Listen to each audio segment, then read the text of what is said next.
어제 있었던 이재명 대표의 불법 대북 송금 사건 공판 준비 기일에서는요, 재판장이 이 대표 측을 또 질타하는 일이 있었습니다.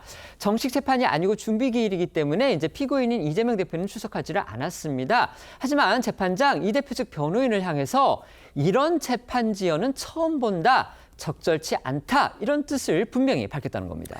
네, 이 대표의 쌍방울 대북 송금 재판은 기소된 지 5개월이 지났지만 아직까지 세 차례 공판 준비 기일만 진행됐을 뿐 정식 재판은 시작도 하지 못한 상황입니다.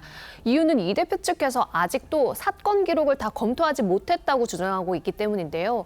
어제 재판에서도 재판장은 이 대표 변호인에게 사건 기록 파악 진도를 물었고 이 대표 변호인은 절반 정도라고 답했습니다.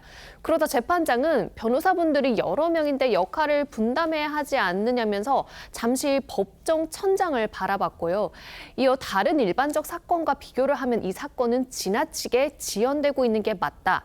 국민적 관심사 아닌 점을 감안하더라도 통상적인 절차에 비춰보면 이렇게까지 지연되는 경우는 처음 본다면서 황당하다는 듯 웃는 모습도 보였습니다. 재판장이 이렇게까지 재판이 지연되는 상황은 처음 본다 이러면서 개탄을 했던 건데요. 이 대표의 대북 송금 사건 기록 증거 목록을 포함해서 수십 건에 달한다고 합니다. 그만큼 이제 상당히 양이 많다 이렇게 볼 수는 있겠습니다. 하지만 지금 5개월이 지났고요. 그런데 그 기간 동안 기록의 절반밖에 보지 못했다.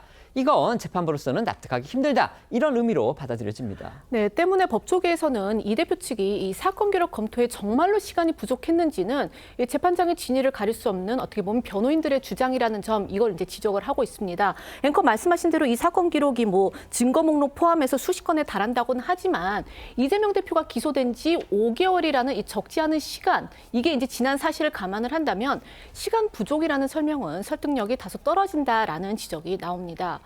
같은 맥락에서 어제 재판부의 발언은요, 사실상 이 대표 측의 재판 지연 전략을 우회적으로 지적한 거다라는 해석도 나오는데요.